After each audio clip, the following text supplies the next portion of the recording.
Media के सभी बंधुओं का मैं यहाँ पे खैर मकदम करता हूँ, स्वागत करता हूँ। आज एक बहुत ही इम्पोर्टेंट विषय पे आपसे मुखातिब हो रहा हूँ। जम्मू कश्मीर में 2014 के बाद अभी चुनाव संपन्न हुआ, असेंबली कॉन्स्टिट्यूट हुई, सरकार बनी और पिछले 3 दिन से Jammu Kashmir union territory assembly का सेशन चल रहा है। आज इस सेशन का तीसरा दिन था और सरकार की तरफ से आज अचानक सुबह 10 बजे एक रेजोल्यूशन सब ऑनरेबल मेंबर्स के सामने रखा गया, जबकि सदन को चलाने के लिए, हाउस को चलाने के लिए सेट रूल्स हैं, परंपरा है कि सब मेंबर्स को बिजनेस की एक कॉपी पहले सर्व की जाती है। लेकिन उस बिजनेस में आज का जो बिजनेस था उसमें सिर्फ vote of thanks to lieutenant governor's address, जिस पर सब मेंबर्स तैयारी करते हैं, क्योंकि 10 सालों के बाद लोगों के मसले मसाइल ऐवान में, असेंबली में उठाने थे, डेवलपमेंट की बात करनी थी, सरकार से 200 यूनिट बिजली की बात करनी थी जो उन्होंने प्रॉमिस किया है, सरकार से 12 सिलेंडर मांगने थे जो उन्होंने प्रॉमिस किए हैं, सरकार से 1 लाख नौकरियों की बात करनी थी, सरकार से 5,000 रुपया पेंशन की बात करनी थी। बजाय उसके सरकार की तरफ से एक रेजोल्यूशन आता है और जिस रेजोल्यूशन को कोई कॉन्स्टिट्यूशनल वैलिडिटी नहीं है, जिस रेजोल्यूशन को कोई कॉन्स्टिट्यूशनल सैंक्टिटी नहीं है, एक तरफ से ये बिजनेस का पार्ट नहीं था और दूसरी तरफ से जो उस रेजोल्यूशन का कंटेंट था, जो इंडिकेट करता था जम्मू कश्मीर में अभी जो सरकार इलेक्ट हुई है उनकी मानसिकता को,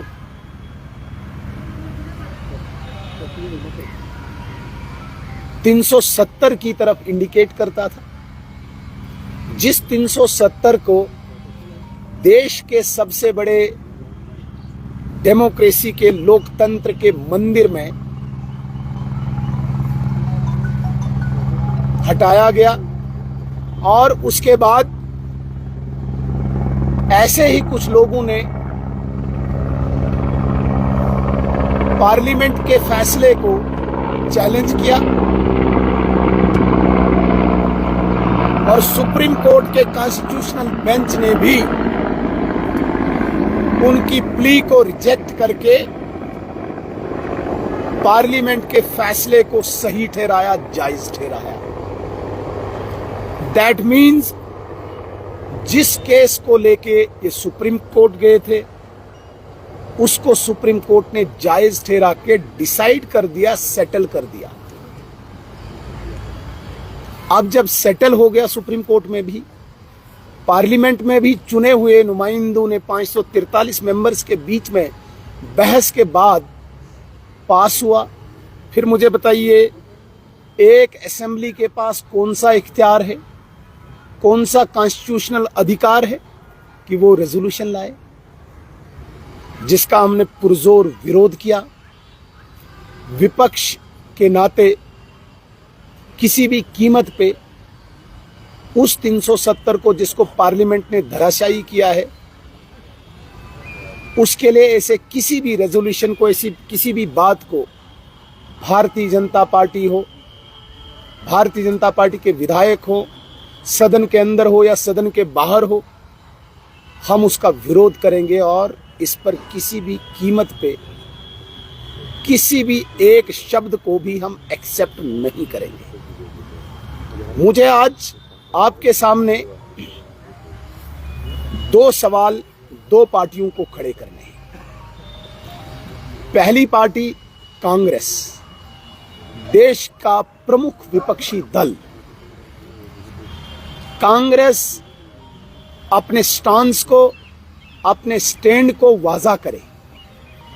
क्या वो इस रेजोल्यूशन के समर्थन में हैं? क्या उनके चुने हुए 6 नुमाइंदे आज जो हाथ खड़े कर रहे थे रेजोल्यूशन के समर्थन में, क्या दिल्ली में बैठा इनका नेतृत्व, इनकी लीडरशिप उसको एंडोर्स करती है? वो इस रेजोल्यूशन का समर्थन करती है या विरोध करते हैं? कांग्रेस इसको स्पष्ट करे, आदरणीय राहुल गांधी जी स्पष्ट करे, मल्लिकार्जुन खड़गे जी स्पष्ट करे। अगर वो समर्थन करते हैं तो देश की जनता, भारत की जनता इनसे जवाब पूछेगी। भारत की जनता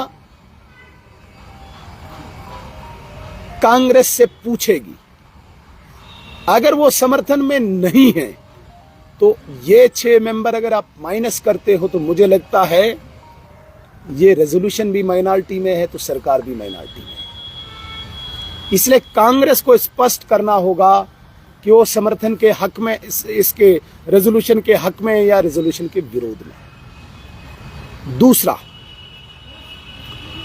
नेशनल कॉन्फ्रेंस को मैं ये पूछना चाहता हूं, क्या 370 जो धराशायी हुआ है, वो जो रेजोल्यूशन लाया उन्होंने, क्या वो स्टेट के लिए लाया, यूनियन टेरिटरी के लिए रेजोल्यूशन लाया? बनता तो ये है कि स्टेट के लिए, तो स्टेट ही नहीं मांगी। मेरे कहने का ये मतलब है कि उनका आंकलन इस तरह से बिगड़ा हुआ है, 5वीं पास किया नहीं तो 10वीं की सर्टिफिकेट मांग रहे हैं। और दूसरी बात, जिस कॉन्स्टिट्यूशनल गारंटी में वो स्टेटहुड कह रहे हैं, अगर वो वही स्टेटहुड उनकी डिमांड है, जिस स्टेटहुड के लिए आदरणीय नरेंद्र मोदी जी ने, प्रधानमंत्री जी ने ऑलरेडी कमिटमेंट की है, आदरणीय गृह मंत्री जी ने कमिटमेंट की है, अगर नेशनल कॉन्फ्रेंस नरेंद्र मोदी जी और अमित शाह जी के लाइन को एडॉप्ट करती है, जो हमने कहा है हम स्टेटहुड देंगे, तो हम उनका वेलकम करते हैं। कम से कम वो भी हमारे एजेंडे में शामिल हैं। वो कंफ्यूजन में हैं, उन्हें समझ नहीं आ रहा है। कंफ्यूजन इसलिए पैदा हुआ क्योंकि यहां पे होड़ लगी हुई है पीडीपी, नेशनल कॉन्फ्रेंस, पीपल्स कॉन्फ्रेंस, इंडिपेंडेंट के बीच में। आपने देखा होगा हाउस शुरू होते ही पीडीपी के एक मेंबर ने बिल लाया, रेजोल्यूशन लाया। सबको पता है इसकी कोई वैलिडिटी नहीं है। जो इतने बड़े मंदिर में धराशायी हुआ है, असेंबली में उसमें कुछ नहीं हो सकता, लेकिन कश्मीर के नौजवानों को वो दोबारा से सड़कों पे लाना चाहते हैं। उनको वायलेंस में बड़ा मजा आता है।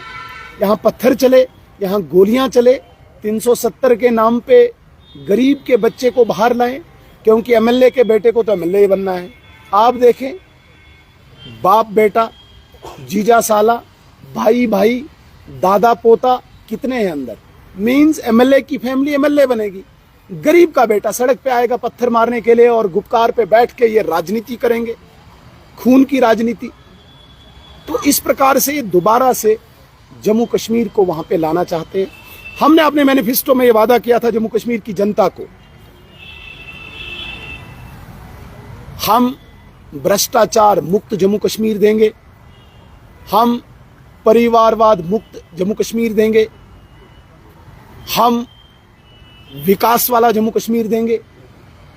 लेकिन दूसरी तरफ से नेशनल कॉन्फ्रेंस, जिसको लोगों ने वोट देके सरकार बनाने का एक मैंडेट दिया, वो न डेवलपमेंट चाहेगी, न भ्रष्टाचार का विरोध चाहेगी। उन्हें एक स्लोगन तैयार करना है। बड़े लंबे अरसे के बाद एटानमी उनका ख़त्म हो गया, प्लेबसाइट उनका ख़त्म हो गया, बाकी जितने भी आज तक नारे थे वो ख़त्म हो गए। अब उनके पास नारा है, हम 370 को वापस लाएंगे। मैं आप सब बंधुओं के माध्यम से उनको बता देना चाहता हूँ, ये मैं बड़े हम्बल्ड होके कह रहा, विनम्र होके कह रहा हूँ कि जिस कश्मीर को आपने रक्त रंजित किया, अब रक्त रंजित होने नहीं देंगे। अब वो हम हालात यहाँ पे बनने नहीं देंगे। आप यहाँ पे चाहते हो कि वायलेंस बढ़े, अभी जो इंसिडेंट्स हुए उन चीज़ों को प्रोवोक करना चाहते हो आप, क्योंकि आपको विकास करना नहीं, पानी, बिजली, सड़क, स्कूल, अस्पताल की बात करनी नहीं। आपने सिर्फ एक नौजवान को प्रोवोक करना है स्लोगन तैयार करके, इसलिए आपने इतना सारा चुनाव लड़ा है।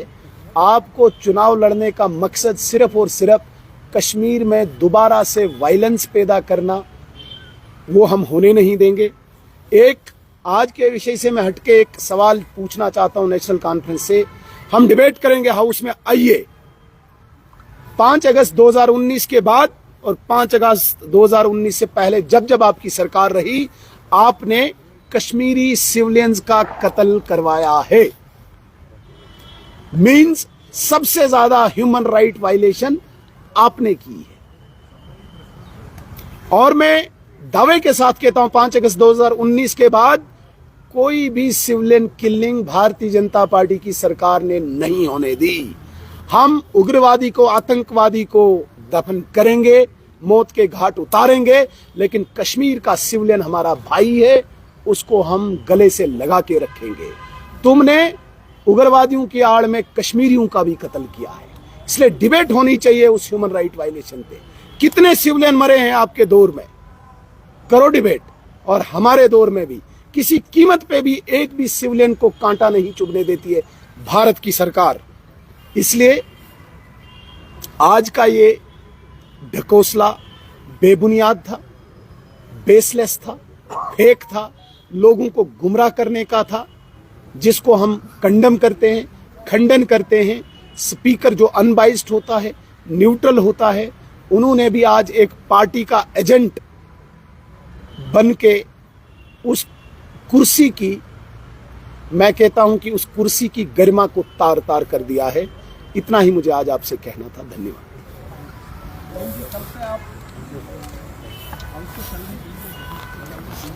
देखिए, ये गैर कानूनी रेजोल्यूशन है। जब तक ये वापस लेंगे तब तक हम विरोध करेंगे, चलने नहीं देंगे। ये इन्होंने आज गैर कानूनी कार्रवाई की है, एक्ट किया है, इसको वापस लेना पड़ेगा, फिर हम बैठ के डिबेट करेंगे किसी भी बात पर। क्या देखिए, स्टेटहुड इनका मुद्दा नहीं, स्टेटहुड हमने कहा है, स्टेटहुड हम देंगे। इन लोगों को, मुझे लगता है कि आप लोगों को भी लोगों को अवेयर करना चाहिए। स्टेटहुड देने का इख्तियार किसके पास है? मरकज के पास है। मरकज ने प्रॉमिस भी किया है ना, आपने भी कवर किया है, तो दे देंगे। हमने प्रॉमिस किया 370 हटाएंगे, हमने हटाया। हमने प्रॉमिस किया हम डिलिमिटेशन करेंगे, हमने की। हमने प्रॉमिस किया इलेक्टोरल रिवीजन करेंगे, हमने किया। हमने प्रॉमिस किया हम इलेक्शन करवाएंगे, हमने कराया। हम प्रॉमिस कर चुके हैं, हम स्टेटहुड लाएंगे, but we have to wait for appropriate time.